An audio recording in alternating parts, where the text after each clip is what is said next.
Bem-vindos mais uma vez, à 12ª Semana de Preparação Pedagógica. E nós, agora, no início da tarde, nós vamos dar continuidade aos nossos trabalhos.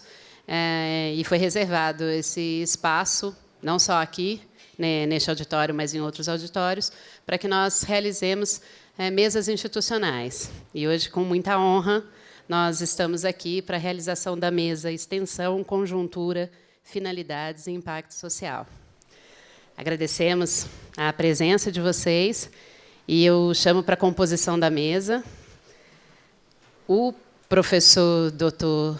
Jorge Onoda, nosso pró-reitor de Extensão e Educação Continuada, que receberá o nosso palestrante, o professor Dr. Josué Adam Lazier, da Unimep e presidente do Foreste, que vai nos honrar com a sua palestra nesta tarde. Obrigada. O professor Josué, ele é presidente do Forext, que é o Fórum de Extensão das Comunitárias. E eu, olhando aqui dois ex-pró-reitores de extensão do Mackenzie, coloco uma pressãozinha um pouco maior, pelo menos nesse que vos falo, obviamente não no professor Josué, se bem que a presença dele também coloca uma pressão grande. Mas eu falei para a professora Regina Jora que eu ia fazer menção a um evento que aconteceu há 13 anos atrás. 13 anos atrás, o primeiro evento de extensão do Mackenzie, nesse auditório, ainda antes da reforma, e, por coincidência, um dos palestrantes, não ainda no Mackenzie, era eu. Eu fui convidado pela professora Regina Giora para falar sobre extensão, e o outro palestrante era o então pró-reitor de extensão da Unimep, e hoje nós temos aqui o digníssimo professor Josué, que é o atual pró-reitor de extensão da Unimep. Então, realmente, a fala é bastante pertinente a todos aqueles que têm interesse na extensão, que compreendem a educação em sua dimensão mais ampla, em sua dimensão do fazer. Essa fala, tenho certeza absoluta que acrescentará muito, será de muita valia. E, sem mais demoras, eu passo a palavra ao professor Josué para que fale com a gente o que ele veio compartilhar hoje.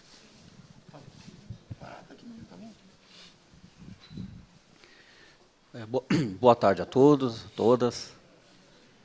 Eu agradeço ao professor Jorge pelo convite, pela oportunidade em participar aqui com vocês nessa abertura do semestre letivo e a preparação para o acolhimento dos novos alunos e o retorno também dos veteranos, e trazer alguns pensamentos, alguns posicionamentos, fazer algumas provocações também, levantar algumas inquietações, tendo em vista a grande missão que nós temos enquanto uma instituição confessional, como é o caso da minha instituição, como é o caso da vossa instituição, uma instituição também na perspectiva comunitária, e que tem muito a contribuir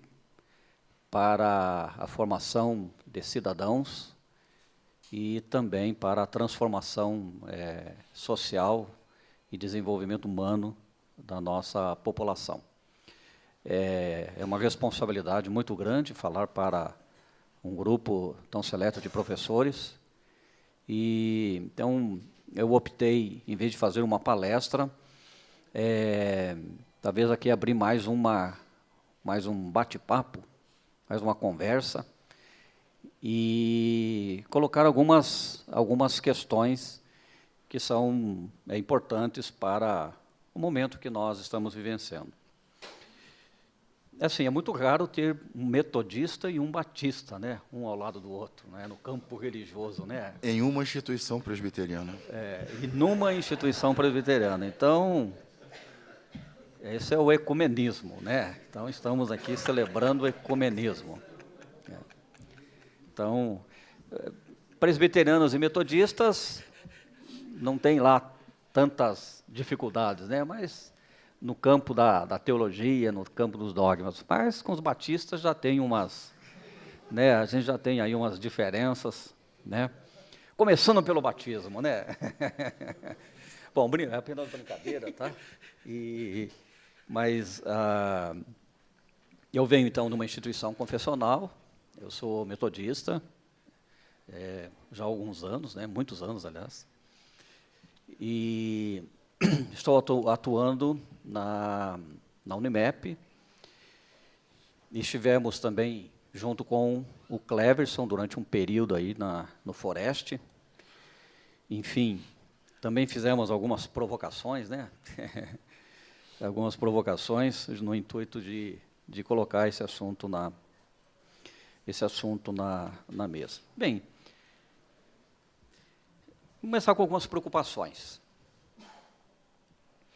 Eu tenho me perguntado onde está a universidade brasileira. E parece que a universidade brasileira se aquietou. Onde está a voz da universidade brasileira? Especialmente das comunitárias e confessionais. Me preocupa muito esse silêncio obsequioso da universidade. Me preocupa o silêncio dos alunos. Onde estão os alunos? Onde está a voz dos alunos? Já há alguns anos que eu não administro problemas com os alunos, com o DCE. O que estaria ocorrendo, né, com a universidade brasileira? Eu já estava pensando na minha, né? Porque a minha universidade está muito quieta, né? Não sei aqui a presbiteriana, né, o Mackenzie. E por que essa inquietação? Porque quando a gente olha na história, nós vemos que as nossas instituições elas surgem num momento da história brasileira de extrema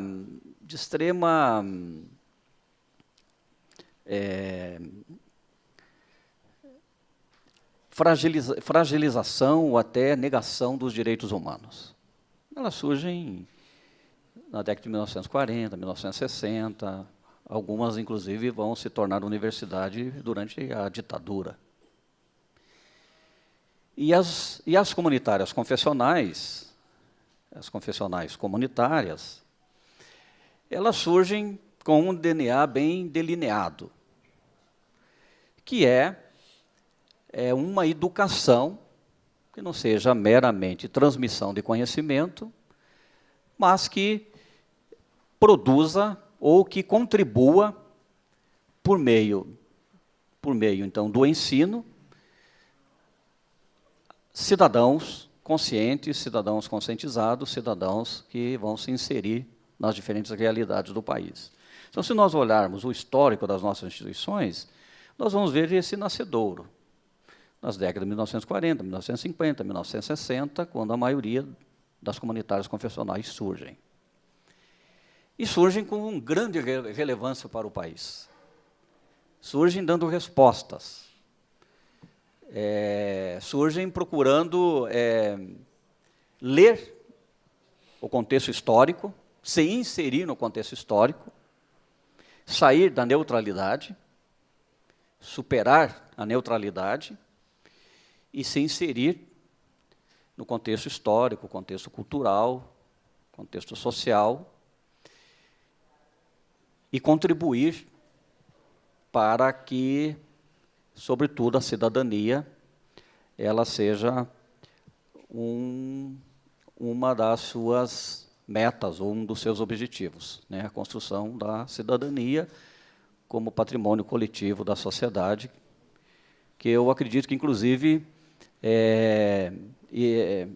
esse valor ele vem das mantenedoras. Acho que isso ocorre com a metodista, ocorre com a presbiteriana, que ao estabelecerem o seu campo de missão, ou a sua missão, colocam a educação como um espaço determinante para estabelecer a presença da igreja, na sociedade, e a educação ela não é nenhum apêndice no mundo, ali na composição eclesiástica, não é um apêndice, portanto, da vocação e da missão da igreja, mas ela passa a ser uma ação efetiva, uma ação transformadora ou que possibilite transformações na sociedade. Então, esse valor educacional vem dos documentos das mantenedoras. Então, lendo um pouco a história, conhecendo um pouco a história do Mackenzie e também da Igreja Presbiteriana, a gente vê essas aproximações, né, essas pontes que nós vamos encontrando. E aí, logicamente, que nós temos todo um histórico também que vão norteando essa proposta de uma educação que leve em conta a formação integral, leve em conta a integralidade da vida, leve em conta o ser humano que pode viver a cidadania e pode viver a vida de maneira digna. E acho que um dos documentos que nós não podemos esquecer é o Manifesto de Córdoba, de 1918, porque nós estamos às vésperas de celebrar 100 anos do Manifesto de Córdoba. E nós pretendemos, pelo menos no âmbito do Foreste, no ano que vem, realizarmos o nosso encontro nacional, celebrando e resgatando os valores apontados pelo Manifesto de Córdoba. Porque é um manifesto que não surge da instituição, mas surge do movimento estudantil. Então, alunos universitários decidem apresentar para a sociedade argentina, a sociedade latino-americana, que a universidade ela só tem razão de ser se ela exercer uma função social. E aí, então, essa função social, ela vai ganhar o nome de extensão universitária, ou vai ser batizada de extensão universitária, muito embora, e aqui é importante a crítica do Botomé, né, a gente não pode fechar que a função social é apenas da extensão universitária. Nem a extensão universitária tomar para si a responsabilidade de querer fazer, exercer a função social pelo conjunto da universidade, entendendo, então, a partir da nossa Constituição, que a atividade fim da universidade é o ensino, a pesquisa e a extensão. Então, a extensão, ela não é um apêndice que vai surgindo na história das nossas instituições, é um apêndice no sentido de que, já que o ensino e a pesquisa não conseguem alcançar essa perspectiva da função social, criaram a ideia, alguém criou a ideia da extensão universitária, e aí um grupinho de professores vocacionados ou impulsionados pelos desafios da sociedade, ou porque ouviram o clamor da sociedade, decidem se reunir e fazer projetos e programas e levar professores e alunos a atuarem na sociedade, muito embora sem uma conjugação de esforços e de reflexões e de articulações que esteja presente no âmbito, no conjunto da instituição. Então, a extensão ela não é nem apêndice, nem a dona da função social. Ela não vai construir a cidadania como patrimônio coletivo sozinha, mas ela também não é um apêndice da universidade. E isso começa, então, a criar, a partir, então, de 1918, muito embora nós, aqui no Brasil, tenhamos tido um documento de 1911, que é a Lei Orgânica do Ensino Superior e Fundamental, que falava já da autonomia administrativa e didática nas instituições de ensino superior, ou seja, já dando às instituições essa autonomia para fazer a gestão e para fazer a educação de maneira autônoma. E eu entendo aqui de maneira autônoma, não é a partir de um manual que veio de cima para baixo, com o regramento, mas sim a partir da realidade onde a instituição está inserida e, mobilizada por essa realidade, ela vai estabelecendo as suas ações extensionistas.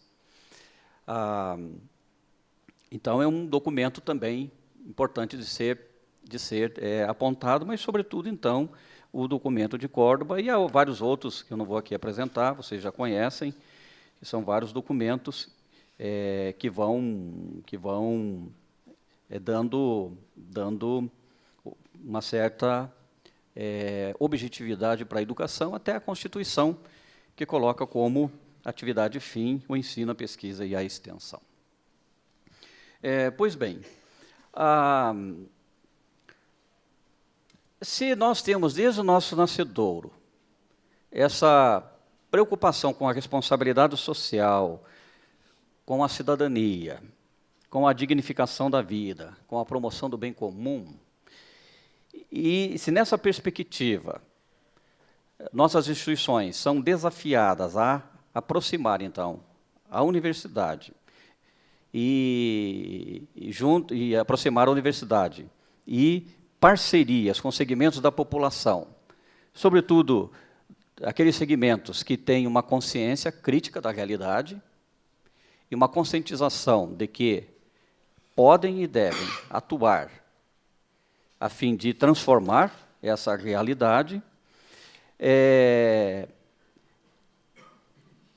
onde estariam as nossas instituições nessa perspectiva de oferecer transformações sociais, econômicas e políticas de forma a instituir valores de igualdade, de direitos e de democracia. Bom, se de fato há um silêncio por parte da universidade, então precisamos problematizar a universidade, precisamos problematizar a educação. Não essa problematização que está posta com redução, com retração do número de alunos que buscam o curso superior, inclusive nas instituições públicas. Não essa problematização em termos de investimentos, de recursos para a educação, sobretudo as instituições públicas, né? Não essa problematização que nós também vivenciamos nas nossas instituições, porque seguidamente estamos fazendo cortes, reduzindo estrutura, não oferecendo cursos, deixando de formar turmas, enfim, buscando alternativas de sobrevivência, porque precisamos fechar a conta, a receita com a despesa. Então, não é essa problematização de um mercado que se retraiu e que está levando a sociedade brasileira a se reorganizar em termos de minimizar despesas, qualificar suas despesas, ou gastar menos, fazer menos investimentos, porque não se sabe o dia de amanhã. Então, é natural que as famílias não queiram assumir compromissos, com a universidade por 4, 5 anos, porque não sabem o dia de amanhã. Eu estou falando de uma problematização no sentido de se estamos aquietados, ou se fomos aquietados, ou se optamos pelo silêncio, ou se caímos numa situação de estagnação, mesmo que inconsciente, e que estamos apenas fazendo, reproduzindo atividades, entrando num ativismo, porque nós temos que dar aula, tem que apresentar o programa de curso, tem que fazer chamada, marcar presença, dar prova, corrigir prova, dar trabalho, ler trabalho, e a gente vai entrando num ativismo, quando de repente a gente vê, começa o semestre, a gente já está cansado, já começa as aulas, a gente um mês depois já está cansado, já está pensando nas férias, e aí a gente vai entrando num ativismo que parece que falta tempo, e a gente não dá conta de compartilhar com os alunos e dividir com os alunos e receber dos alunos tudo aquilo que seria necessário para, de fato, constituirmos um processo de um processo de aprendizagens múltiplas e interativas, dialogadas, discutidas, construídas no coletivo. Então, problematizar no sentido de perguntar assim, o que de fato nós estamos fazendo, o que de fato nós estamos oferecendo para os nossos alunos, o que nós estamos devolvendo para as famílias, o que nós estamos devolvendo para a sociedade em termos de formação, de qualificação, não somente para o mercado de trabalho, porque os valores que nutriram nossas instituições vão para além do mercado de trabalho. Não é só formar o profissional que vai saber dar conta da sua profissão, mas é formar aquele profissional que aprendeu o que é ser cidadão, que aprendeu o que é ser humano, aprendeu o que é ser uma pessoa integral, uma pessoa humana, uma pessoa com afetividade, uma pessoa com emocionalidade, uma pessoa que está em movimento, não está estagnada, não está pronta, não está acabada, mas que está num processo efervescente de transformação, de aprendizado, de crescimento, enfim. Então, problematizar a universidade no sentido assim de que não tem razão de ser universidade, não tem razão de fazer tudo o que nós fazemos, se isso não chegar de alguma maneira a contribuir para que os nossos alunos sejam cidadãos, sejam profissionais, os melhores possíveis, mas sejam cidadãos, sejam humanos, saibam olhar as pessoas e enxergar as pessoas, saibam olhar nos olhos das pessoas e entender as pessoas, saibam perceber o ser humano, não uma massa, um grupo de pessoas, mas o ser humano, o indivíduo, o José, a Maria, o João, o Antônio, que sejam profissionais humanizados e que, por serem humanizados, trabalhem profissionalmente, mas tenham uma aproximação das pessoas que não seja apenas formal, burocrática, profissional, mas aprendam a fazer mediações e aproximações também humanas. Também humanas.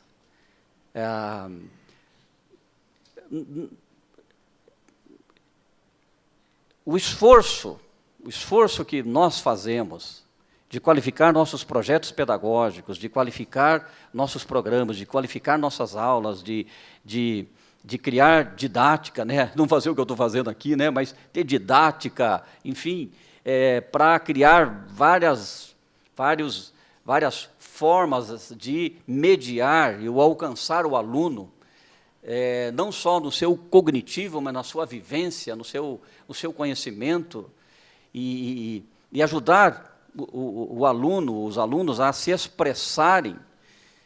Se nós não conseguimos fazer isso, não há razão de ser da universidade.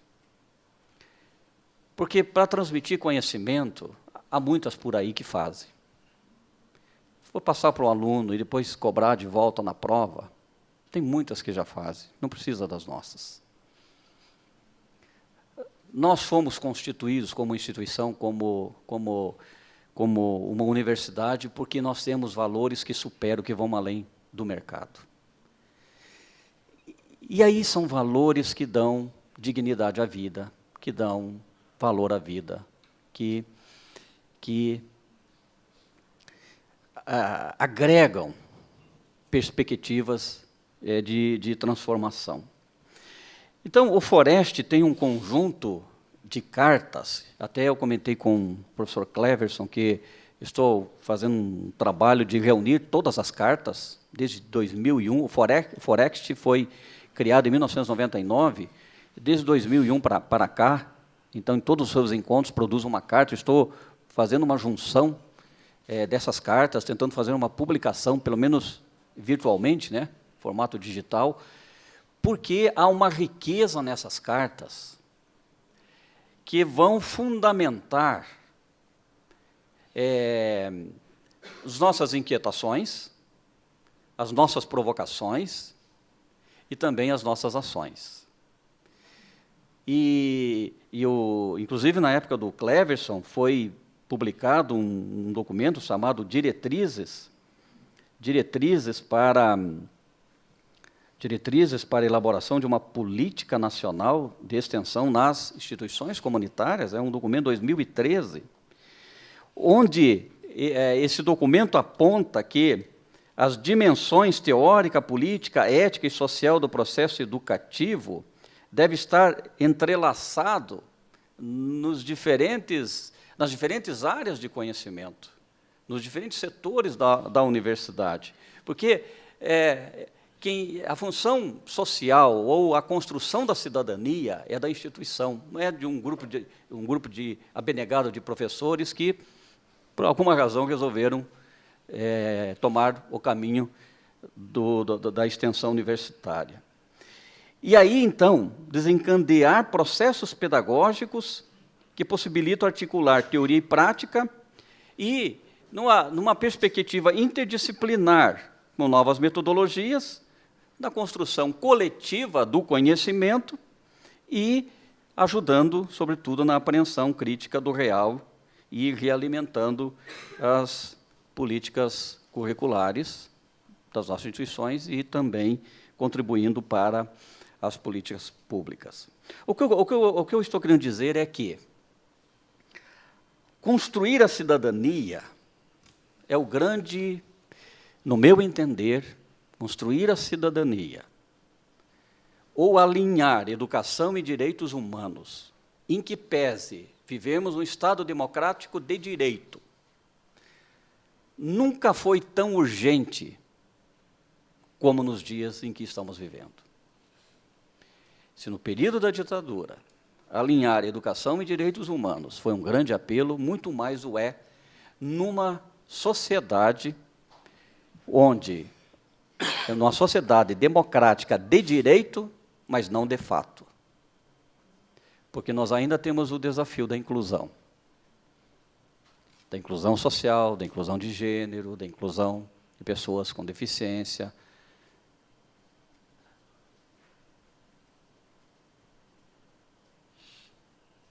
Alinhar essa educação e direitos humanos é falar de educação popular, educação em movimentos sociais, educação e cidadania, educação e direitos humanos, educação e cultura, educação e saúde, educação ambiental, educação e inclusão e acessibilidade, educação e transformação social.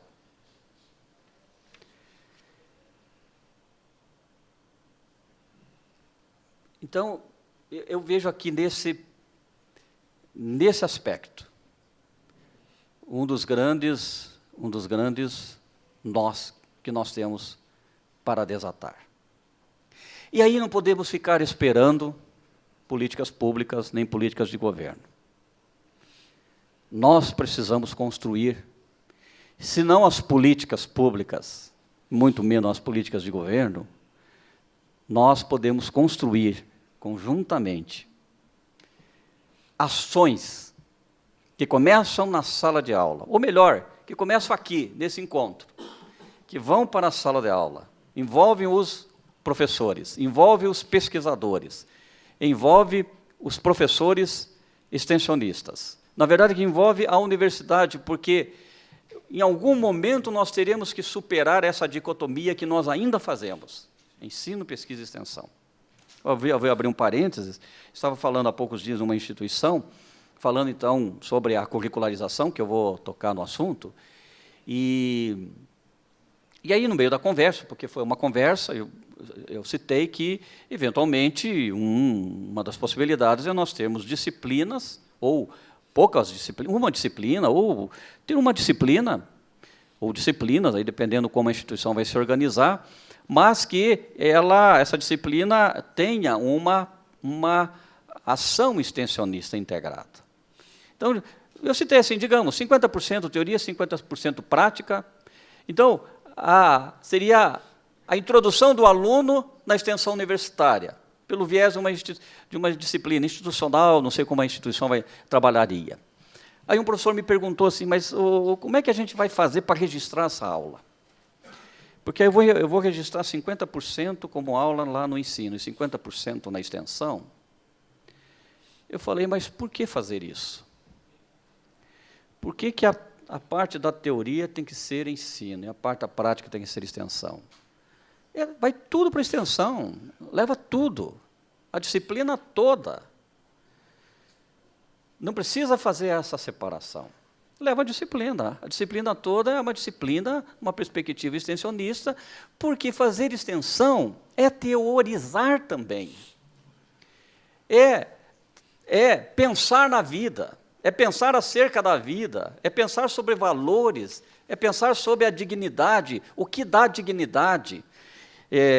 Eu estou procurando aqui, depois eu acho e leio, porque eu me tornei agora recentemente aluno do curso de Direito. Me dá licença, eu vou tirar que está...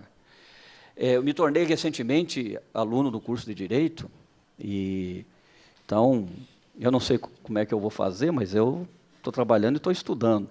Mas eu estava lendo um artigo e o autor definiu o que é dignidade humana. Quando eu encontrar aqui, eu leio para vocês, não sei onde está aqui. Mas aquilo me chamou tanta atenção, porque eu falo muito em dignidade humana. Eu sou teólogo, sou sacerdote, pastor, bispo honorário da Igreja Metodista, então eu falo muito de dignidade humana. Mas eu nunca pensei numa definição como a daquele autor. É um juiz aí, que não vou citar o nome do juiz, porque citar o nome do juiz hoje está meio difícil. Então, mas eu achei muito interessante, a hora que eu encontrar eu falo. Mas até eu chegar lá, eu quero então voltar à questão da construção da cidadania. Educação e direitos humanos. Educação e cidadania. Construção da cidadania. Não há construção da cidadania se nós não lermos a realidade. E não é ler a realidade numa perspectiva de fiscalizar, né, de espiar, de vamos ver o que está acontecendo. Não, é olhar a realidade no sentido de se aproximar da realidade. E aí são muitas, não são? São muitas as realidades da vida. Então, ler a realidade é aproximar-se das diferentes situações que a realidade aponta e ouvir os clamores dos que são menos, dos que valem menos, numa sociedade que se desumaniza cada vez mais. Eu costumo dizer, e aí desculpe se a expressão não é muito adequada, que nós nos humanizamos, ou que nós humanizamos o processo de ensino e das aprendizagens, portanto, nós faremos uma educação pesquisadora e extensionista, para não separar, ou faremos extensão universitária, quando nós sentimos o cheiro da realidade. E o cheiro da realidade não é bom. Quando eu sinto o cheiro da realidade, eu sinto o cheiro das pessoas, o cheiro da vida. E pode não ser muito bom. Mas quando eu consigo sentir o cheiro dessa realidade, seja bom ou não, eu me humanizo. Porque eu descubro que nessa realidade tem gente, tem pessoas. E tem pessoas que não estão já num processo acabado. São pessoas em formação, em desenvolvimento, não são pessoas estagnadas, embora localizadas historicamente, localizadas culturalmente, não são pessoas prontas, acabadas, sem força de transformação. Pelo contrário, eu descubro pessoas que conhecem mais da vida do que eu penso que conheço. Que sabem mais o que é lutar pela dignidade da vida, mais do que eu imagino que eu saiba. Eu descubro pessoas que têm força de transformação, de superação, de fato construir a sua história, de fazer cultura, de estabelecer novas culturas, de produzir, de qualificar esse ambiente de vida, ou os diferentes ambientes de vida, as diferentes realidades, porque eu consegui sentir o cheiro. E aí eu já não sou mais o mesmo, já não serei mais o mesmo. o professor, o aluno, o funcionário, o técnico da instituição, quando se coloca num projeto que alinhe o ensino, a pesquisa, então, no caso, a extensão, quando volta para casa, volta outro ser humano, outro cidadão, outro pai, outra mãe, outro filho, outra filha, outro professor, outro aluno.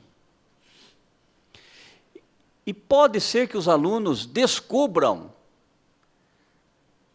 o significado do currículo, o significado do projeto pedagógico que ele está inserido, porque aquele conjunto de disciplinas que ele tem que fazer, mas não pode fazer aquela porque tem que fazer essa. Entende a lógica da educação que vai se constituindo quando consegue entender que a vida tem valor, que a vida tem sentido, que a vida tem significado, a partir da inserção numa realidade que nos desafia. Então, a dignidade é o valor fundamental da cidadania. Agora encontrei aqui a referência que eu queria citar, né? Sem dignidade não haverá cidadania.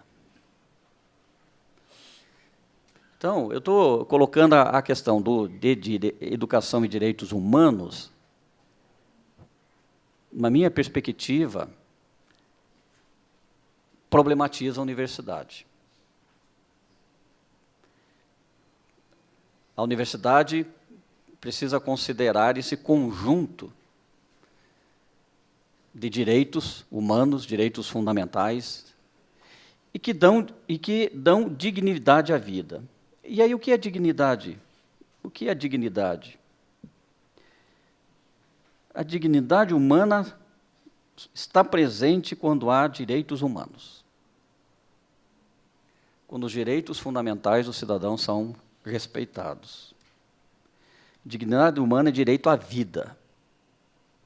A vida, logicamente, com dignidade. Direito à igualdade. Direito à integridade física. Direito à moral e à moral. Direito à autonomia e direito ao mínimo necessário para a subsistência. Ora, se essa perspectiva de educação e direitos humanos não problematizarem a universidade, não nos instigarem a pensar para além dos nossos muros institucionais, dos nossos projetos pedagógicos, alguns deles ainda muito umbilicais, muito voltados para si mesmo. Então, nos aquietaram. Nos estagnaram, nos tornaram dormentes, estamos adormecidos. Eu não sei se o Sr. Mackenzie assinou pacto sobre educação e direitos humanos do Ministério da Educação e do Ministério da Justiça. Houve um chamamento para as instituições e organizações. É um pacto que nasce na perspectiva de introduzir a temática educação e direitos humanos de uma maneira institucional em todas as instituições. Várias instituições assinaram esse pacto e elaboraram um plano de ação, né, um plano de trabalho, que deverá ser levado a efeito num período de 3 anos, e aí a instituição define um comitê para acompanhar este pacto. E eu acho que é uma provocação que vem do governo. Mas, mais do que responder à provocação do governo, acho que é algo que nós podemos trazer para dentro da instituição e torná-lo não um projeto de governo, mas um projeto institucional, um projeto nosso, um projeto que nos mobilize, um projeto que nos inquiete, um projeto que nos incomode. Porque se nós vamos seguir nessa perspectiva da função social ou da construção da cidadania, da construção da dignidade, tem que ser um projeto coletivo. Não se constrói a cidadania individualmente, mas se constrói a cidadania enquanto um projeto coletivo. É no coletivo, né, que nós vamos construir essa cidadania, ou essa dignidade que dá direito, por meio da interação, por meio do diálogo, por meio das ações. Então, diante desse valor acadêmico extensionista da universidade, que caracteriza nossas instituições, não dá para ficar passivo, não dá para ficar assistindo. Não é, a gente sabe que não é o conjunto, 100% dos professores que estarão desenvolvendo projetos de extensão, projetos e programas de extensão universitária. Mas nós sabemos que os nossos cursos, eles podem ter, no seu projeto pedagógico, programas, ações interdisciplinar, multidisciplinar, onde os alunos se encontram, com as suas, e os professores também, com as suas áreas de conhecimento, com as suas áreas de saber, com a sua especialização, com seus processos de aprendizagens, mas vão aprender no coletivo, vão aprender nesse encontro, ou nesse confronto de ideias e de aprendizagens e de conhecimentos. Então, não dá para ficar indiferente ao que ocorre fora dos muros que cercam o campus, porque há muita vida, há uma vida latente, que reclama, que clama, e que espera que a sociedade, por meio das suas organizações, e aí, no caso, por meio, então, de uma instituição, consiga se aproximar e contribuir para a transformação.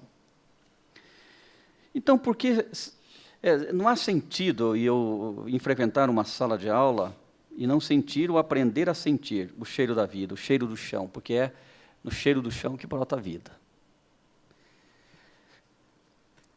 Aí eu vou parafraseando Kant, que nos legou a frase ouse pensar.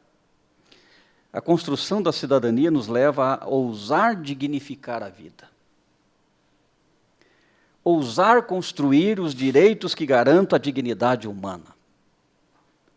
Ousar ser cidadão. Ousar pensar com a própria cabeça.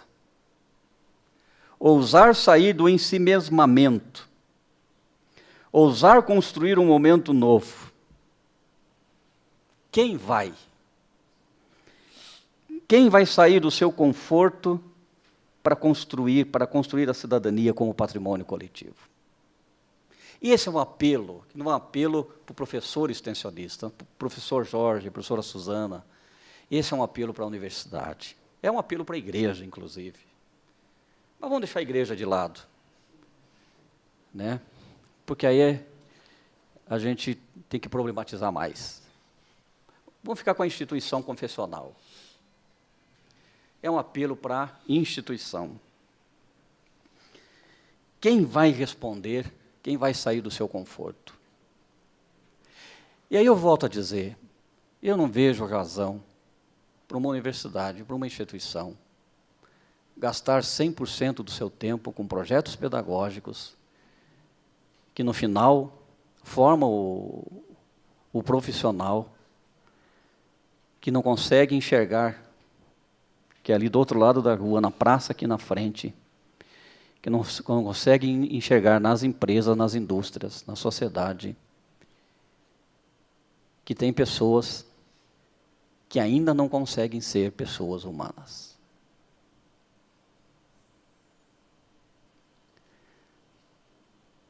Aí vale a pena ser professor. Preparar a aula, dividir conhecimento com os alunos, ajudar o aluno a entender a complexidade da vida, que a vida é contraditória, a complexidade dos valores da família, que sempre haverá contradição. Nós vivenciamos esses dias, e eu vim, inclusive, aqui no telefone para cá, porque um grupo de alunos, num evento extensionista no interior de Goiás, numa parceria da universidade com a Igreja Metodista, e um grupo de 40 alunos foram de Piracicaba e foram para um distrito da cidade, um lugar tranquilo, as famílias todas. No entanto, à noite, rapazes invadiram a escola, arrebentaram as portas, invadiram as escolas e começaram a entrar nas salas onde o pessoal estava dormindo, e foram na sala das moças, onde as moças estavam dormindo, e tiraram, trancaram, enfim, depois foram trancando todo mundo numa sala e foram recolhendo celulares, dinheiro e um trauma. Alunos jovens nunca tinham passado pela experiência de revólver armado, um aluno levou uma coronhada, enfim, todo um estresse muito grande. E aí, trabalhando, tanto é que eu estou 2 noites sem dormir, porque no telefone, o pessoal distante, telefone para cá, organiza o que faz, vamos trazer o pessoal. Então, fomos, enfim, chegaram ontem de madrugada. Então, nós acolhemos os alunos. Mas o que mais me chamou a atenção foram 2 coisas. A minha preocupação era com os pais do rapaz que foi agredido, que levou uma coronhada e precisou fazer 4 pontos na cabeça. Visivelmente era a pessoa que foi machucada fisicamente, embora todos foram machucados emocionalmente. Como conversar com esses pais? Então, eu peguei a professora que estava acompanhando e fomos conversar com os pais. E a mãe assim, não, fiquem tranquilos, isso acontece mesmo. Não, o Rodrigo estava tão animado, o ano que vem ele vai de novo, não tem problema. Daí a professora falou, não, é que daí no ano que vem a gente vai para um outro local. Não, pode ir até no mesmo lugar, não tem problema. Se o Rodrigo quiser ir, pode ir. E que ele não desanime, que vocês também não desanimem, porque isso é muito bom que vocês estão fazendo. Essa é a mãe. Aí, uma jovem, que é funcionária e é aluna, foi a primeira que saiu desmontada, assim, foi a primeira que eu acolhi. E me chamou a atenção que, de todos os alunos, era a que estava mais emocionalmente abatida. No entanto, onde é que ela mora? Ela mora num bairro em Piracicaba, que é do lado da universidade. Um bairro que a universidade entra, mas a polícia militar não entra. A violência é muito grande. A polícia militar não entra lá. E nós nunca tivemos problema na universidade, roubo, essas coisas. Nós entramos a qualquer momento. Ou seja, ela nasceu e foi criada num ambiente de violência. Mas no momento em que ela esteve submetida à violência, porque entraram no quarto dela e acharam que era brincadeira dos rapazes, daí viram arma e viram que não era brincadeira, era que desmontou mais ali, aparentemente, né, naquele momento da chegada. Então, por que eu estou citando isso? Para dizer que a vida já é problematizada. Não precisamos ir para lugares distantes para perceber essas realidades. Estão do nosso lado, mas do nosso lado a gente não enxerga. Às vezes precisa sair um pouquinho, sair da área de conforto, porque a gente conhece a rua nós somos os donos da rua, né? Então a gente não enxerga o que acontece na rua, mas enxerga o que acontece na rua do bairro vizinho, ou da cidade vizinha, ou do município vizinho, do estado vizinho, assim por diante. Então a universidade precisa trazer esse mundo para dentro de si. Essa barreira. E aí eu acho que a extensão universitária tem esse papel. Esse papel de problematizar a vida, problematizar a educação, problematizar os processos pedagógicos, fazer essa oxigenação da universidade com a sociedade com a universidade. Aí eu preciso defender, aí eu vou ser extensionista defendendo a extensão universitária, porque nesse tripé, ensino, pesquisa e extensão, a extensão, dentre outras finalidades, tem essa de oxigenar os processos de ensino e aprendizagens. Oxigenar, inclusive, a pesquisa. Porque se a pesquisa ficar só intramuros, e não voltar, de alguma maneira, e não voltar apenas numa publicação, mas voltar numa ação, num produto, entre aspas, que agregue valor à vida, nós estamos produzindo nuvens passageiras, que vão ficar registrados nos nossos lates, vão ficar registrados em publicações, que algumas pessoas lerão, mas o ISBN, o Qualis e tal, mas nunca vai chegar no chão onde brota a vida, ou tem dificuldade de chegar no chão onde brota a vida. Então, a extensão universitária tem esse papel de levar tudo esse conhecimento para este chão onde brota a vida, e trazer a vida que brota do chão para dentro da universidade. Porque é nessa interação dialógica, mesmo que conflituosa, ou antagônica, ou dualista, mesmo que tensa, ela vai provocar novas reflexões, novas ponderações. E aí eu acho que eu, como professor, vou enxergar o aluno também de maneira diferente. Eu vou enxergar o aluno não como aquele que vem do ensino médio e não sabe escrever, não sabe interpretar texto, mas vou enxergar como um futuro, ou um cidadão consciente, conscientizado, que sabe compreender a vida e que vai atuar profissionalmente, mas também humanamente, para dar dignidade à vida. Então, diante desse valor acadêmico extensionista, aliás, eu já falei isso. Bom, então, do ponto de vista das ICES, a grande missão educacional é preparar esse cidadão consciente, conscientizado, humanizador, com capacidade dialógica e interação com as mais diferentes realidades do nosso país, a fim de contribuir para a construção da vida digna, da cidadania e do bem comum. Então, podemos pensar em alguns aspectos aqui. Ampliar a inserção da temática educação e direitos humanos. Eu fiz um levantamento na Unimep, 50 cursos, respondendo um questionário, porque nós queríamos saber o que tem sobre educação e direitos humanos, o que se sabe sobre educação e direitos humanos. 10 cursos responderam.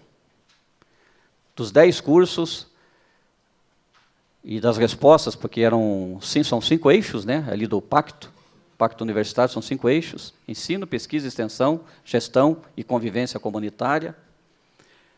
Nós tivemos aproximadamente, são 42 perguntas, 10 cursos, responderam as 42 perguntas, 420 perguntas, nós não tivemos 100 respostas sim. Sim, isso a instituição faz. E eu fiquei decepcionado, porque a impressão que eu tinha é que esse tema educação e direitos humanos está não só nos documentos da instituição, mas está na sala de aula. E eu descobri que não está. Pelo menos pelas respostas que obtivemos. Então, ampliar a inserção da temática educação e direitos humanos. Ampliar ações comunitárias ou extensionistas voltadas para a educação, saúde, cultura, como eu já falei, esporte, direitos humanos, democracia, educação ambiental, inclusão, comunicação. Fomentar projetos voltados para a construção da cidadania, participar da construção de políticas públicas, e aí a universidade pode contribuir muito na construção de políticas públicas, e não programas de governo. Eu não vou trabalhar para construir programa de governo, mas eu vou trabalhar para construir política pública. E aí nós podemos contribuir. e fomentar a curricularização, que eu vou falar daqui a pouquinho. E promover também, em parceria e diálogo com os cursos das respectivas áreas de conhecimento, a formação extensionista dos discentes, para atuação em projetos e programas específicos com os movimentos sociais, populares e culturais. Eu estou lendo só para dizer que eu escrevi, tá? Para vocês não ficarem achando que eu estou improvisando. A universidade precisa ter uma utopia.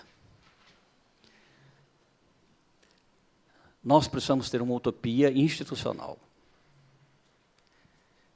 A educação levada a efeito nas nossas instituições precisa ter uma utopia. E a utopia não é o lugar não alcançado, ou o lugar não existente, ou não lugar. Não, eu estou falando da utopia, que pode ser que eu não chegue, mas outros poderão chegar. Se eu tiver uma utopia, por ela trabalhar.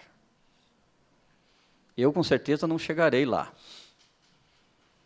Mas as gerações, ou outros, chegarão. Talvez não nas utopias deles, mas nas minhas. Porque as utopias vão se ampliando. Precisamos ter utopia. Eu estou falando isso aqui para vocês porque eu falo na Unimep. E a crise é grande, vocês sabem disso. E todas as instituições, todas as nossas, as comunitárias, confessionais, todas estão num momento difícil. Porque nós não queremos, estamos lutando para não perder os nossos referenciais. Tá certo? Nós estamos lutando para não perder nossos referenciais, nossos valores. Nós estamos perdendo muita coisa, perdendo professores, perdendo cursos, perdendo organicidade, mas nós estamos lutando para não perder nossos valores, nossos referenciais. Então, nós precisamos ter essa utopia. Porque eu não consigo, e aí o Josué me falando, eu não consigo viver, não consigo trabalhar, se eu não tiver uma utopia. A minha utopia é o reino de Deus e a sua justiça. Essa é a minha utopia. O reino de Deus e a sua justiça. Em outras palavras, a minha utopia é a justiça para todos. Direitos para todos. E é por isso que eu estou fazendo o curso de Direito. Não quero ser como é que fala? Profissional, não é profissional do direito, o pessoal fala como? Operador do direito. Um operador. Não quero ser um operador. Não quero ser um operador. Não vou ser. Não vou ser. Eu brinquei com eles no almoço, eu vou ser juiz. Não, eu estou estudando porque eu quero continuar cada vez mais lutando, trabalhando por uma utopia. O reino de Deus é a sua justiça, porque eu creio no reino de Deus, na sua justiça. Eu acredito que os direitos humanos, os direitos fundamentais, podem alcançar o conjunto da sociedade brasileira. Não na minha geração. Não sei quantos anos eu vou viver ainda, estou com 58, espero que muitos. Estou andando de bicicleta há 2 anos para melhorar, então virei um ciclista. Então hoje eu virei ciclista, aluno de estudante, aluno do direito, porque não estou pensando em parar. Eu quero ir longe. Então eu tenho uma utopia que me nutre. Porque eu aprendi que dá para viver sem o amor, sem a fé. Mas não dá para viver sem a esperança. E a esperança é a utopia. Sem o amor, a pessoa vive desgraçadamente, mas vive. Sem fé também, mas sem esperança não. Então, quando o ditado popular é verdadeiro, a esperança é a última que morre. Morreu a esperança, morreu a vida. A esperança é a utopia, que a gente vai melhorar, vai mudar. Então, a universidade tem essa perspectiva. Então, o que eu estou tentando trazer é que a nossa utopia é a educação, os direitos humanos, a dignidade da vida. Pois bem, o Plano Nacional, como vocês sabem, fala de 10% para a extensão universitária. E aí começa o problema, né? Primeiro, quem é o pai da criança? Então, né, nós já discutimos, né, Cléber? Quem é o pai da criança? Eu não sei quem é o pai da criança, mas uma decisão eu tomei. Essa criança eu vou embalar, né? Eu não sei quem pariu o Mateus, mas eu vou embalar o Mateus. Então, é lógico que a gente sabe quem que colocou o dedinho lá dos 10%, né? Então, nós estamos só brincando aqui. Está aí, vai ser regulado. O Conselho Nacional de Educação está trabalhando um processo de regulamentação, ou uma resolução, apresentando diretrizes regulatórias para a extensão universitária. Há uma comissão de especialistas indicadas pelo Conselho Nacional de Educação. Eu até diria que nem são especialistas, são mais trabalhadores da extensão que estão construindo esse documento.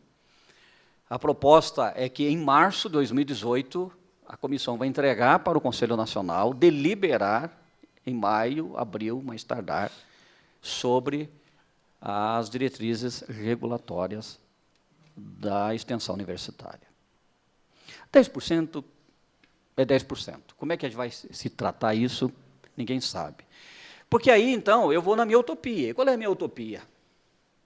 A minha utopia é muito simples. 100% dos alunos precisam passar pela universidade tendo feito pelo menos um projeto, participado de pelo menos um projeto ou programa de extensão universitária, preferencialmente nos primeiros anos de formação.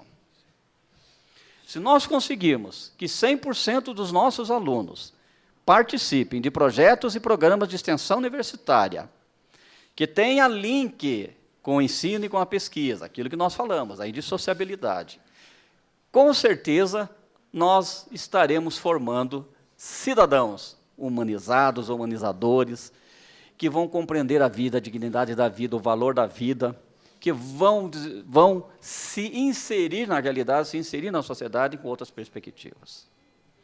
Porque eu vivenciei e já vi e vejo isso, e acho que quem trabalha na extensão tem essa resposta que é imediata. A gente pensa que não, mas ela é imediata. O aluno que tem uma imersão extensionista, ele volta para a sala de aula diferente, é outro aluno.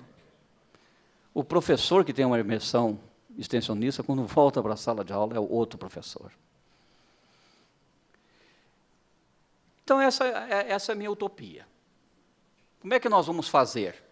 Então, está se trabalhando, já houve vários diálogos aí no Forext, que é o nosso fórum, o Forext discutindo com o ForProEx, que é o fórum das públicas, com o Forgrade, inclusive, né? Já tivemos mesa e vamos agora discutir novamente com o Forgrade, com o Conselho Nacional, porque está se buscando, todo mundo está, esse conjunto de segmentos aqui citados, estão fazendo o quê? Estão embalando o Mateus. Porque o regramento, ou as diretrizes regulatórias, não vai ser apenas para atender um conjunto das instituições. Não, ela vai servir, vai atender o conjunto, né, as públicas, as particulares e as comunitárias confessionais. Então, essa é a proposta que está se delineando. E vai provocar reações, vai problematizar muitas instituições que estão enxergando, olhando a sociedade por uma luneta, porque elas vão ter que pensar em ações extensionistas, em projetos, em programas interdisciplinar, multidisciplinar, que dê conta de atender esses marcos regulatórios. Se vai ser 10%, 15%, nós vamos, talvez, chegar a uma conclusão. Agora, o que as instituições estão fazendo? Nós, eu digo assim, nós no Forest, de alguma forma, nas discussões que tivemos por aí, chegamos a uma conclusão que poderíamos trabalhar os 10% da extensão universitária no âmbito dos 20% de atividade de atividade complementar. Né? Todos os cursos podem até, com exceção das licenciaturas, ter 20% de atividade complementar. Então, algumas instituições estão pensando em trabalhar esses projetos de programa para atender a meta 12.7 no âmbito das atividades complementares. Tem instituições que estão criando disciplinas com link, né, disciplinas com ações extensionistas. Então, aí depende de cada instituição. Pelo que está se delineando, pelos acordos que nós fizemos com a comissão que está trabalhando, não vai ser uma camisa de força para as instituições, mas as instituições terão autonomia, liberdade, enfim, para trabalhar a sua forma, a sua cultura, o seu jeito, para atender esse conjunto de regras e de apontamentos que esse documento apresentará. Eu vejo isso, assim, do meu ponto de vista, alguém que está numa instituição comunitária confessional, muito tranquilamente, porque nós já fazemos extensão universitária. Se não do jeito que deveríamos fazer, mas estamos fazendo. E estamos contribuindo, de alguma forma, para o desenvolvimento do nosso país, para o desenvolvimento da nossa sociedade. Nós estamos participando do edital ProExt. Eu acredito que a Mackenzie aqui concorreu. E nas reuniões que eu participei em Brasília para tratar do edital, os ministérios correm atrás das comunitárias. Por quê? Porque eles querem aprovar as nossas propostas submetidas ao edital, porque a leitura que os técnicos dos ministérios fazem é que as nossas ações, nossos programas de extensão, elas fazem um link, se não assumem totalmente as políticas públicas, elas se aproximam das políticas públicas e, de alguma maneira, elas contribuem efetivamente para as políticas públicas. Então, eu já fui procurado várias vezes, outros representantes do Forest, que participam também, pelos ministérios, porque eles querem saber, nos digam quais são os projetos, porque nós queremos aprovar os projetos das comunitárias, porque nós sabemos da qualidade da contribuição. Então, nós estamos fazendo. Não vamos dizer que não estamos fazendo nada, estamos fazendo muito. Eu não sei qual é a realidade de vocês aqui. Eu acho que não é muito diferente da minha. Eu, cada vez, faço mais com menos recursos. Então, em termos de projetos e programas de extensão universitária, só vai aumentando, só aumenta. Não precisa ir atrás. É só a gente ficar ali organizando, articulando, fazendo as mediações, fazendo as aproximações, porque não precisa ir, as coisas vêm, né? As parcerias vêm. E a gente faz mais com menos recurso financeiro, mas, por outro lado, com mais recurso humano, porque é contagiante, conforme a comunidade acadêmica vai se envolvendo com essa temática da educação dos direitos humanos, com essa perspectiva da extensão. E isso, então, logicamente, que produz um espaço um espaço também de transformação, de criatividade e de oxigenação. De oxigenação interna, né? De oxigenação intramuros. Porque a gente começa a descobrir, né, que o curso do outro tem muito a contribuir com o meu curso. Porque a área de conhecimento do outro tem muito a contribuir com a minha área de conhecimento. A gente começa a sair, e aí é o grande desafio, né, sair das caixinhas, né? Então, eu vejo a meta 12.7 como um convite. Ouse sair da caixinha, parafraseando Kant, né? Ouse sair da caixinha. E vamos pensar numa educação que seja integral, que alcance a integralidade da vida e que forme profissionais qualificados, mas humanizados. Do ponto de vista das ICES, a grande missão educacional é preparar cidadãos conscientes, conscientizados, humanizadores, eu já li, né, essa frase, e com a capacidade dialógica e de interação com as mais diferentes realidades do nosso país, a fim de contribuir para a construção da vida digna, da cidadania e do bem comum. Se não for para fazer isso, eu vou voltar a ser pastor, viu?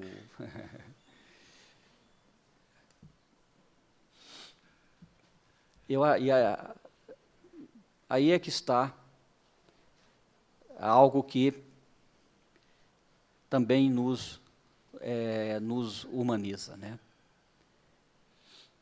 Pensar ou acreditar que as mediações que nós estamos fazendo na sala de aula com nossos alunos, em algum momento farão sentido para eles.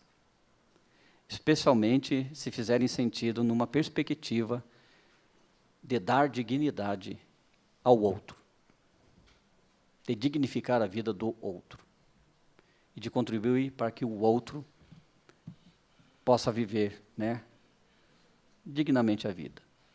Bom, eu deixo então essas, professor, acho que eu falei demais, eu deixo essas ponderações e na verdade, acho que é uma provocação, né? É uma provocação. Você tem uma coisa gostosa na universidade, é perceber a relevância que ela tem para o entorno. E se ela tem uma relevância para o entorno, então ela tem uma relevância para o Brasil e para a América Latina. Então aí vamos gastar giz no quadro, né? E vamos gastar saliva, porque nós estamos indo numa direção em que um dia todos nós teremos nossos direitos respeitados e haverá justiça para todos. Se é utopia, eu vou trabalhar por ela, porque eu acredito que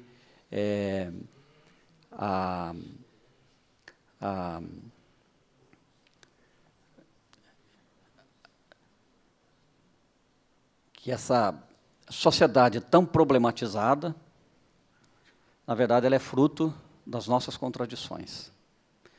Então, se eu puder ajudar a lidar com essas contradições que nós mesmos criamos, então, eu estarei, ou nós estaremos, contribuindo para que os valores institucionais, nossos valores, nossos referenciais, nos mostrem que vale a pena lutar por eles. A gente perde, né, o anel, perde um dedo, perde outro, a gente vai perdendo. Mas aquilo que aqueles valores intangíveis, nós não vamos perder. Podemos perder valores tangíveis. Mas se perdemos os valores tangíveis, e continuarmos com os valores intangíveis, então nós estamos no caminho certo. E quais são os valores intangíveis? Quais são os valores da vida, os valores da educação, a imagem da instituição e a marca da instituição. Esses são os nossos valores intangíveis. Eu sei que há um movimento, acho que em todas as instituições, de preservar o intangível e acabar matando o intangível. É um grande equívoco. Um grande equívoco que alguns gestores das instituições comunitárias confessionais estão tomando.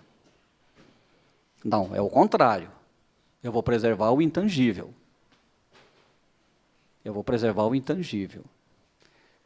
Eu posso até perder o tangível, mas o intangível não vou perder, porque a razão de ser das nossas instituições é ter valores, ter referenciais que não tem como medir, não tem como materializar, não tem como contar, não tem como contabilizar, a não ser perceber que as pessoas estão envolvidas num processo histórico de transformação e de construção da sua história a partir das suas realidades. Tá, muito obrigado, professor.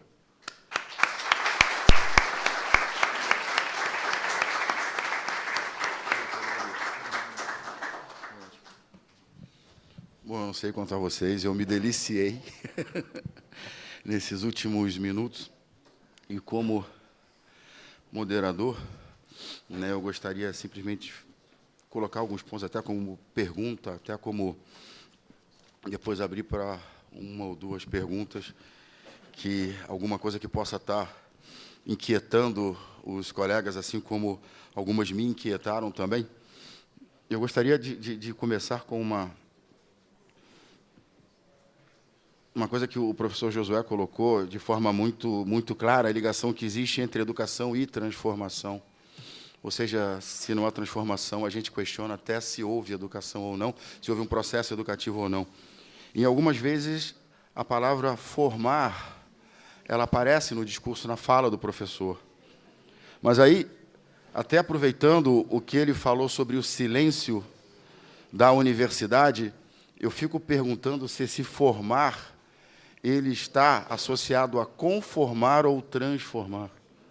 Ou seja, certamente existe essa diferença, mas será que nós estamos percebendo essa diferença no nosso processo educativo?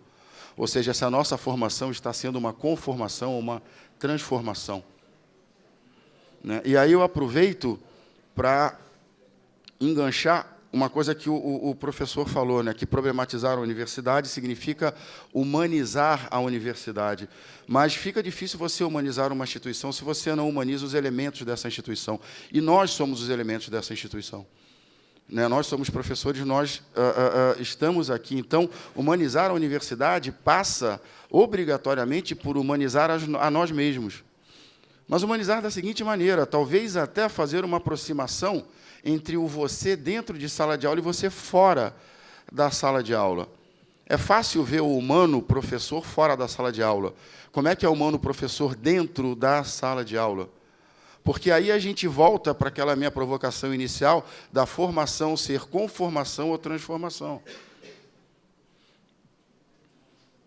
Não é? Eu concordo plenamente com o que o professor falou.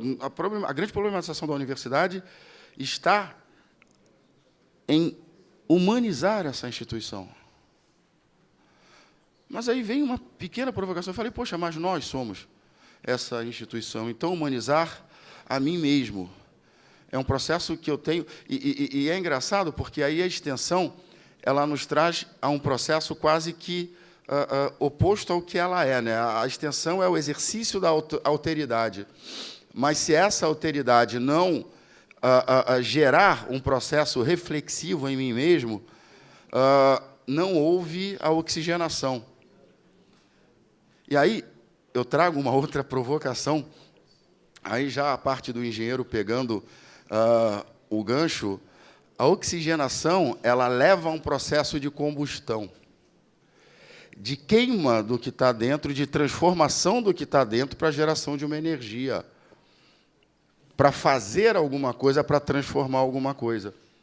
Então, aproveitando a belíssima construção que o professor Josué fez, eu faço essa provocação sobre a nossa educação, o formar, ser conformar ou transformar. Podemos transformar se não nos humanizarmos? Podemos nos humanizar se não exercitamos essa reflexão que vai oxigenar, que vai gerar essa combustão, que vai queimar, que vai nos dar uma energia, aí sim, para transformar. Né? Ou seja, o professor está precisando, né, olhar para fora, sentir o cheiro de chão, ver aonde brota a vida e aceitar o desafio que essa vida tem que brotar dentro dele. Porque se não brotar dentro dele, aí a gente não tem a nossa utopia. A gente não tem o nosso sonho. A gente não tem um desafio. Aí a gente não transforma. A gente se conforma. Então eu fico pensando se a necessidade da extensão é tão, para mim, tão evidente. Quem é extensionista vê isso de uma forma tão clara, porque se eu não olhar para fora, eu não acho significado naquilo que eu estou fazendo. E eu só vou gostar daquilo que eu faço se ele tiver algum significado. E esse significado ele não vai ser achado em mim. ele tem que ser achado no outro. Então, é uma provocação que eu faço para os colegas, né, para que a gente possa verdadeiramente aceitar o desafio dessa extensão que o professor Josué colocou de forma tão brilhante, tão bonita, né, que é romper um silêncio, não conformar, transformar, mas usar como dica, né, transformar como? Partindo dessa humanização da universidade, humanização nossa, e essa nossa humanização ser fruto desse cheiro, desse aroma que brota no chão e que vem do chão, e brota a vida, e essa vida oxigena, e esse oxigênio gera um processo de combustão que vai gerar essa energia para transformar. Eu não sei se é uma construção muito complexa, é coisa de engenheiro esse negócio, não é não? Está parecendo muito engenheiro. A professora Silvia está vendo ali sistemas térmicos, ela já botou, né, um ciclo de Carnot, indo eficiência do ciclo, mas, tirando esse processo construtivo assim, um pouco difícil, mas eu acho que quem é professor sabe exatamente do que eu estou falando. É que em sala de aula nós sintamos exatamente aquilo que a gente sente quando a gente está fora da sala de aula.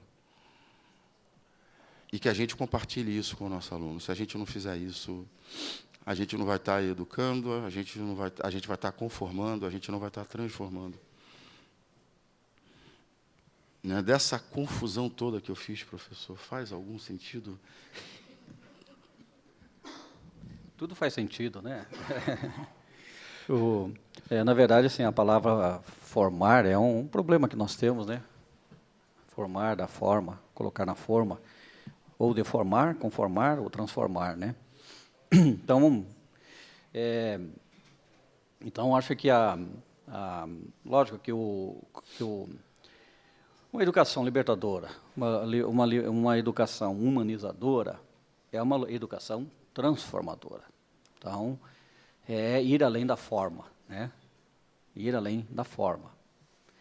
Então superar a forma, superar as nossas caixinhas. Então, eu diria, professor, até escrevi aqui, ó, transformar e humanizar. Lógico que, quando a gente fala assim, humanizar a instituição, é a maneira politicamente correta, né, de falar. Então, a gente fala institucionalmente. Mas, quando eu falo assim, humanizar a instituição, eu estou falando humanizar a mim mesmo, começa comigo. E aí eu vou me deparar com contradições, né? Embora, quer dizer, eu proclame, eu defenda a humanização, eu procure atuar numa perspectiva humanizadora, eu vou me encontrar muitas vezes sendo contraditório comigo mesmo. No entanto, é a utopia. Então eu escrevi aqui, ó, transformar, a educação que nós queremos, de fato, é uma educação que transforme. Transformar e humanizar é o combustão do processo de aprendizagens transformadoras e fortalecimento das utopias. Tá? Então, faz sentido. Né? Então, que eu acho que é isso mesmo. Então, na linguagem aí da engenharia, a extensão universitária, essa extensão que faz a oxigenação, que nos leva a um processo de humanização das relações e do processo pedagógico, das mediações didáticas, das mediações pedagógicas, pode ser considerado mesmo esse combustão. Eu vou até usar, né, aproveitar essa dica que você está dando, o combustão que talvez nós estejamos precisando nesse momento. Estamos silenciosos? Então, para sair do silêncio. Estamos estagnados? Sair da estagnação. Estamos indiferentes? Eu não sei, eu estou perguntando. Saímos da indiferença. Me parece que é uma sonolência, onde não deveria existir, onde tem justamente espaço de questionamento, de debate, de confronto de ideias. Aí é que deveria, é daí que vão surgir as vozes, que vão também se juntar aos clamores da sociedade para gerar os processos de transformações, né, transformações históricas, políticas, econômicas, sociais. Então, eu diria, professor Jorge, que eu acho que se nós não assumirmos um processo um processo educativo transformador, nós o faremos um processo deformador ou um processo meramente formador, colocar numa forma. E eu tenho dúvidas que, de fato, a gente consiga dar forma. Então, ou transforma ou deforma. Mas da forma, nós não conseguimos. É assim, eu tenho a impressão. É mais fácil eu deformar e não construir nada, mas é mais fácil ainda eu transformar.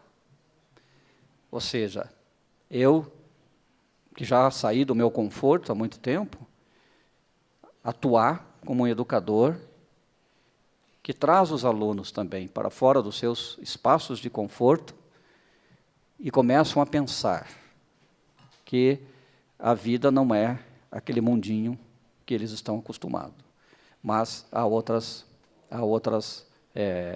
perspectivas. Então, assim, ou transforma ou deforma, não forma, né? Não forma. Nós não formamos. Aí o Paulo Freire já dizia, né? Ninguém educa ninguém. Nós aprendemos, né? Nós aprendemos no coletivo. Nós aprendemos com o outro, na discussão, no diálogo, na interação. E acho que a questão da humanização é que nos desafia. Tá? É o que nos desafia. Não estou dizendo que os professores, que os nossos professores não são humanizados, não são humanos. Não é isso que eu estou dizendo. Não tem uma perspectiva humanitária ou humanizadora. O que eu estou dizendo é que nós precisamos ter processos. E processos começa com gestão. É a gestão, é a elaboração do projeto político-pedagógico, é a construção das emendas, dos objetivos, é a preparação do conteúdo programático, é a prova, é o trabalho, é a devolutiva para o aluno. Então, são processos que envolvem todo mundo. Então, e desafia todos. Então, se há o contraditório na vida, também há o contraditório na instituição, porque aí nós vamos encontrar pessoas na instituição que vão olhar com outros olhares, com outras perspectivas. E, aliás, estamos numa universidade, então isso aqui é um universo. Então, ninguém sabe tudo, ninguém é dono do saber. Aliás, cada vez mais nós sabemos menos, né? Que a gente vai cada vez se aperfeiçoando mais numa área do conhecimento, né? Então, eu tive o meu orientador do doutorado dizia assim, que nós estamos cada vez mais ensinando menos, porque o especialista é o ortopedista, né? Ele é o ortopedista do corpo, depois é do braço, depois é da mão, depois é do dedo, e tem o ortopedista que é especialista só no dedão. Então, ele entende de dedão, não entende do restante, né? Então, cada vez mais sabemos menos nesses processos de aperfeiçoamento do conhecimento. Tá? Não sei se eu respondo a sua questão, mas eu gostei da ideia da combustão. Né? Eu acho que a combustão é que vai levar a universidade a gerar vida ou vai pôr fogo nas práticas envelhecidas e queimar as práticas envelhecidas, né? Então, alguma coisa boa vai fazer, né? Acho que é por aí, professor.